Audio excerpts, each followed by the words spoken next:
guess it was in the late 60s, early 70s, and I had just started making a name in country music, so of course all country girls Dolly would go. Parton is more than a voice. She's a beacon of hope.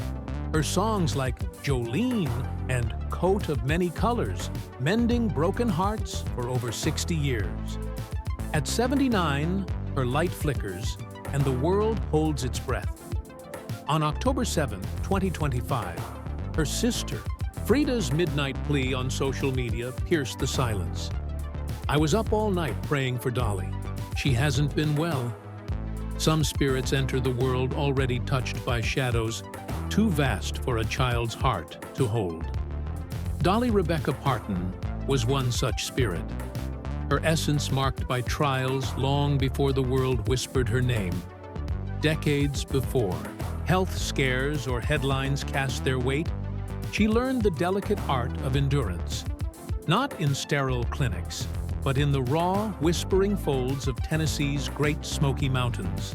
Born on January 19, 1946, in a forgotten hollow of Sevier County, her first cradle was a weathered one-room cabin, nestled between towering peaks where the wind's mournful song outsang any lullaby. No electricity warmed the air, no pipes carried water, just the mountain's eternal hush and the labored breath of her mother, Avie Lee Owens Parton. The Partons, steeped in poverty so deep it shaped their every dawn, paid the doctor who delivered Dolly with a sack of cornmeal, a humble offering for the spark that would one day light the world. That night, as family tales recount, the cold slipped through the cabin's thin walls like a thief, stealing warmth from the stars above, which shone bright but distant, as if heaven itself held its breath. Avie Lee lay beneath a quilt, worn thin by countless winters, her sweat mingling with the mountain's bite, her hands trembling from birth and boundless love. In that moment, hope was their only fire, the soul glow in a world that gave so little. Poverty wasn't a word for the Partons. It was a living presence, a fog that clung to their skin and sank into their bones. Winters in those unforgiving mountains stretched like endless nights, erasing the promise of spring. The wind carried a sharp edge, tearing through patched blankets and bare flesh, rattling the cabin's frail boards until the whole structure seemed to shiver in defiance. Dolly, the fourth of 12 siblings, woke in the pre-dawn dark to air so brittle her breath formed ghostly veils before her eyes. 12 children, one blanket. They clustered like embers in a fading fire, their shared warmth the only shield against the night's cruel grip. That closeness was our truest heat, she'd later muse, her voice soft with a smile that veiled the ache of those days. Summers brought no relief. River baths stung like shards of ice. Barefoot steps bled on jagged stones. And the scent of damp wood and lingering ash wove into their lives like a second skin. Yet these relentless seasons were Dolly's first mentors, teaching her to breathe through pain's sharp edges, to find rhythm in silence's weight, to hold faith when the world offered nothing else. Her father, Robert Lee Parton, known as Lee, was a man of quiet sacrifice, his hands rough as the fields he wrestled, cracked and calloused from hauling gravel or tilling earth to feed 13 mouths. Illiterate but wise, his heart was as steady as the mountains he called home, though it bore the constant weight of providing on the edge of survival. He rose before dawn's first light, his breath misting the air, his steps heavy with the burden of a family teetering on the brink. Avie Lee, her mother, moved like a living prayer, gentle, tireless, often exhausted. At 35, when Dolly was born, she'd already borne 12 children, her fingers worn from sewing, cooking, nurturing. Yet, even in fatigue, she sang softly over the wood stove's crackle, her voice a fragile thread weaving stories to hold back the dark.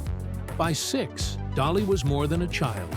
She was a caretaker, fetching water from distant creeks, rocking babies to sleep, stirring pots until smoke stung her eyes like unshed tears. Toys were dreams, not possessions. Dolls were crafted from corn husks or scraps. Love meant labor, and faith was the only currency in a life that demanded ceaseless endurance. In 1955, when Dolly was 9, a silence heavier than mountain snow fell upon their home. Her baby brother, Larry Gerald Parton, entered the world only to leave it after 4 fleeting days, his tiny life snuffed out like a candle in a storm. There was no grand funeral, no carved headstone, just a modest patch of earth behind the cabin where grief took root and learned to breathe.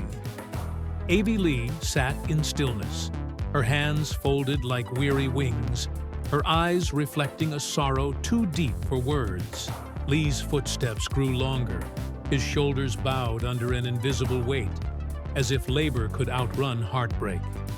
For young Dolly, this loss was a shattering introduction to mortality, a wound she carried like a hidden stone in her chest. Years later, she'd confide that some of her songs were quiet conversations with the brother she barely knew. Whispers to a soul who never learned to speak. Echoes of lullabies left unsung.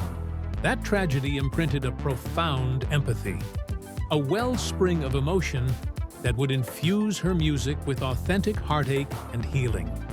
School offered no sanctuary from hardship. One bitter winter, Avie Lee stitched Dolly a coat from fabric scraps, each patch chosen with care, a mosaic of colors meant to embody pride and resourcefulness. But in the classroom, it became a target for cruel laughter, cutting sharper than the wind outside. To her peers, it was rags. To Dolly, it was her mother's heart sewn into cloth. She walked home through drifting snow, tears hot against the cold, her chin held high. That humiliation transformed into triumph through Coat of Many Colors, a song that turned childhood shame into a hymn of dignity.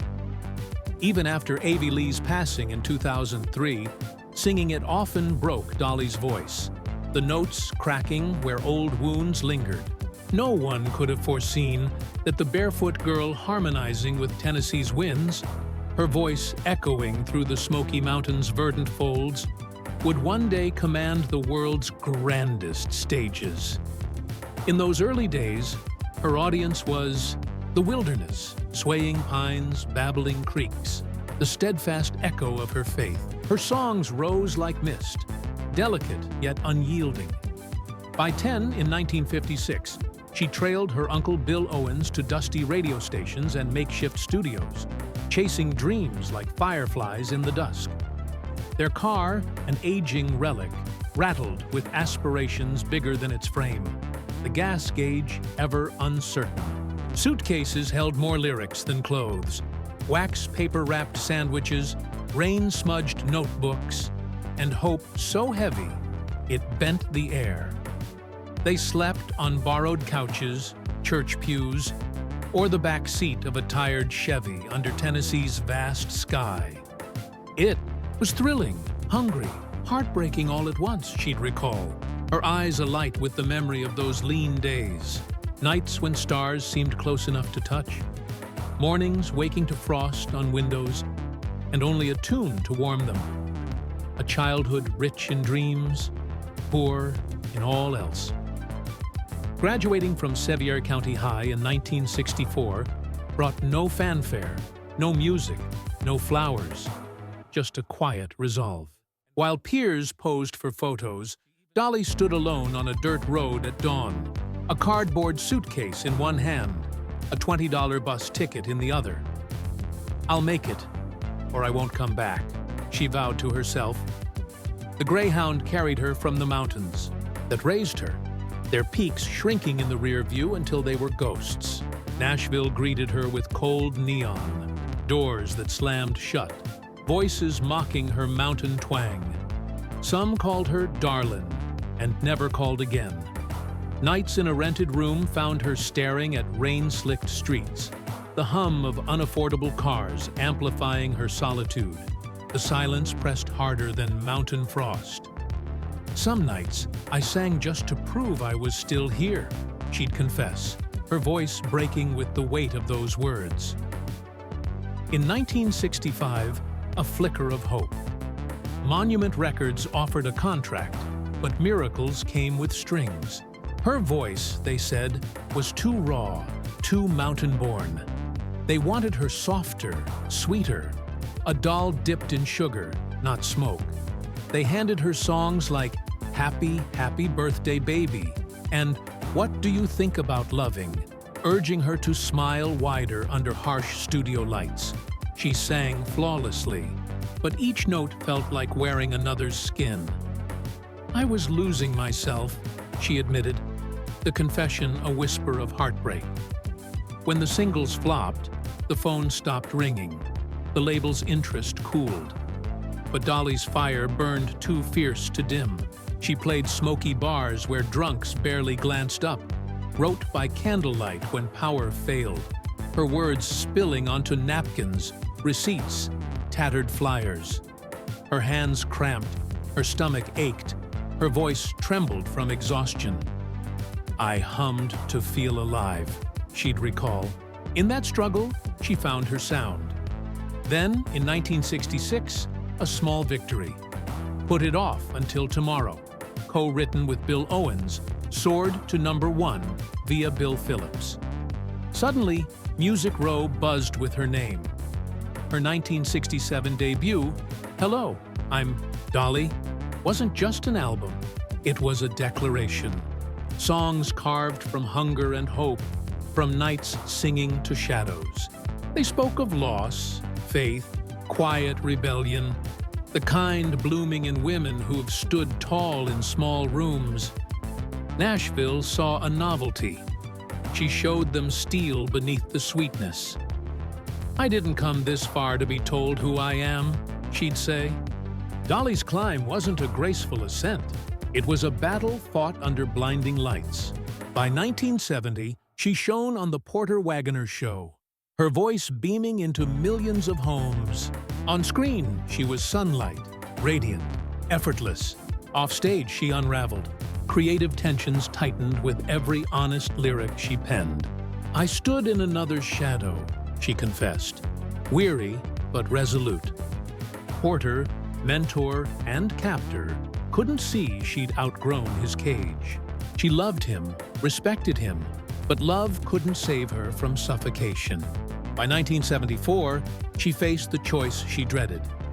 Leave the show, the man, the platform that defined her. It was survival, not rebellion.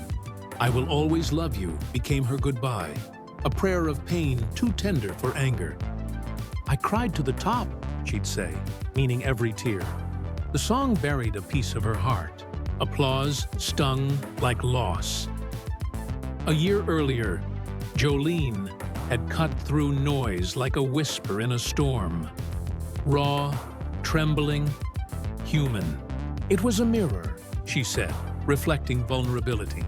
Nashville still boxed her as a duet girl, too pretty for depth. They missed the tempest behind her smile. Days blurred into performances, nights into motel rooms where exhaustion hung heavy, her hands aching, ink smudged by sweat or tears. Writing was my fight, she said. Some nights, she slept upright, guitar in lap, strings marking her skin like scars. The mid-1970s tested her body and soul. Endless tours, cameras, interviews, sessions bleeding into dawn. Her voice rasped, fingers blistered, back ached from costumes. She hid fatigue with sequins, pain with glitter. Exiting stages, she'd collapse, sequins clattering on tiles, laughing. Eyes sparkled too hard. In darkness, her body shook from depletion. Yet she refused to surrender her story. When told to rest, she wrote. When urged to compromise, she doubled down. I won't be a formula, she vowed, even at the cost of sleep, health, sanity. In 1977, Here You Come Again broke barriers, topping country charts and hitting pop's top 3. Purists cried betrayal. She smiled. I'm not leaving country. I'm taking it with me. Defiance and faith intertwined. Her body ran on fumes, but her spirit blazed. In 1980, 9 to 5, written on a film set with Jane Fonda and Lily Tomlin, became a war cry for the overworked, a melody masking a hymn for resilience. It dominated charts, but Dolly frayed behind the cheers. The schedule was merciless. Shoots, sessions, red carpets, flights. She lived on coffee, adrenaline, painkillers. I'd look in the mirror and not know who stared back, she whispered. The smile remained, but beneath it, a woman ran on prayers. Music was her medicine, holding her fragments together, even at her zenith. When spotlights gilded her and applause roared, silence found Dolly.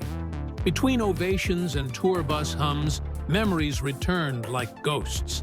She'd close her eyes and be back in Locust Ridge, 1955, in the cabin where life and loss shared space. Larry's 4-day life left no marker, only a patch of earth breathing sorrow. At 9, Dolly learned love's fragility, life's thefts without reason. That ache never left, becoming the pulse in her music, the quiver in her voice that made strangers weep. I Will Always Love You carried echoes of an unsung lullaby for her brother.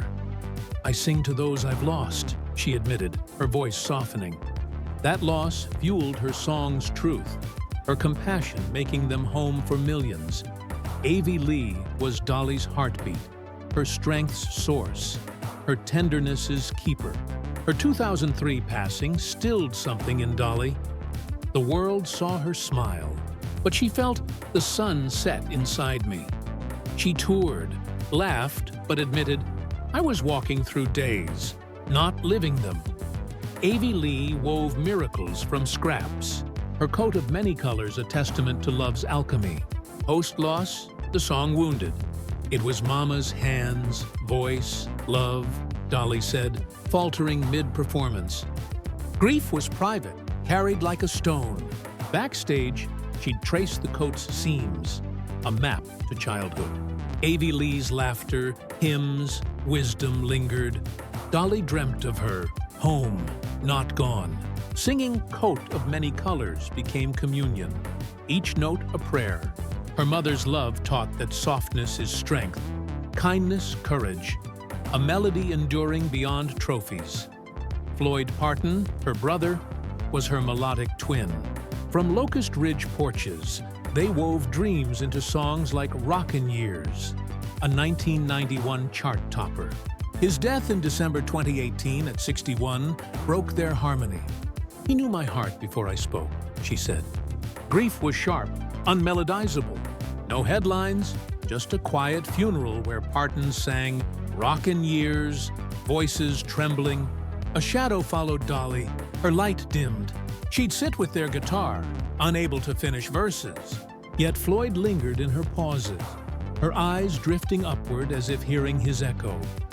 Her niece Tever's loss at 36 to an overdose was a deeper wound. Dolly saw her struggle, custody battles, hidden cries. She funded rehab, hoping for another verse. I wanted her to have a chance, she whispered. But the song ended quietly.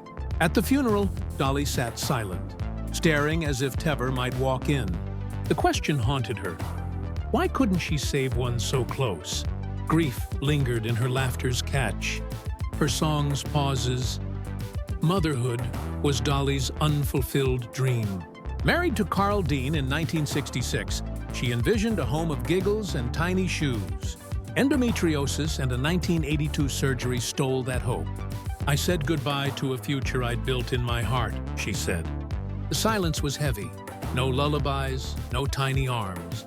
She poured love into her siblings' children, her goddaughter Miley Cyrus, and her imagination library, gifting over 200 million books. If I couldn't have my own, I'd help raise everyone's, she said. The ache lingered in baby store windows, lullabies from passing cars. Some things grow differently, she said, her love becoming universal. At her peak, Dolly seemed untouchable. her laughter lighting arenas. But her body fought a quiet war. Years of touring, sleepless nights, and pain took their toll. Endometriosis betrayed her, turning her body into a battlefield. She sang through pain, knuckles white around the mic, hiding grimaces with smiles. "The show goes on," she vowed, a lesson from her mountain roots. Surgery in 1982 saved her, but stole motherhood, leaving a grief no applause could drown. Exhaustion turned to emptiness. Joy drained from her music. She stopped writing, performing, believing light would return. "It was nothingness," she said. In her darkest moment, her dog Popeye's presence pulled her back. "He saved me," she said, her heart choosing to beat again. She sought help, leaned on faith, wrote songs from her bones. "Pain taught me compassion," she said, her scars proof of strength. In 2025, Carl Dean's death at 82 silenced her world. Their Nashville home, once filled with coffee and whispers, grew heavy with absence. She planned his funeral quietly, filling a cedar chapel with wildflowers and unseen photos, muddy garden smiles, Christmas flannel mornings. Reading his letter, "You were my shining star, but only I needed to know." She broke, singing a private song for him. Loneliness became her skin. She set 2 cups daily, caught herself turning to empty chairs. "He was the only song that mattered," she whispered. Her health faltered, hands trembling, breath slower. Postponed Vegas shows, and Frida's plea signaled a new storm. Dolly called it a season of stillness, writing melodies like prayers in her studio, her spirit humming despite her body's fray. At 79, Dolly stands at her life's summit, her name etched in music's granite, her songs woven into generations. Her Brentwood estate, shared with Carl for nearly 60 years, echoes with silence. His boots wait by the door, his chair empty. She brews 2 cups each morning, one steaming across from absence. In Carl's chapel, she hums melodies for him, laughing softly, "He hated me sad, so I make the angels smile." Her love spills to Miley, her nieces, nephews, and millions through her imagination library. Her catalog, over 3,000 songs, earns millions. But Carl said we were richer in heart, she laughs. Health concerns linger, procedures loom, her sparkle dimmer, her voice softer. Yet she writes, tends Dollywood, answers fans. "I've faced storms before," she says, faith her anchor. Dolly is no mere singer. She's a testament to endurance, turning struggle into symphony, heartache into hymn. Her 11 Grammys, 55 nominations, Country Music Hall of Fame, 1999, Songwriters Hall of Fame, 2001, National Medal of Arts, 2004, Kennedy Center Honors, and 2025 Jean Hersholt Humanitarian Award only hint at her impact. Dollywood, opened in 1986, employs thousands, celebrating Appalachian roots. Her 2024 album, Smoky Mountain DNA, traces her family's lineage, a tribute to her roots. As she navigates this delicate chapter, we pray for her healing, her peace. If her songs mended you, whisper her name, leave a prayer below. Her legacy isn't just music, it's living with kindness that asks nothing, love that endures, courage that shines when lights dim. Light a candle, hold her in your heart. For Dolly Parton's song, her life, sings on, eternal, unbroken, and subscribe it.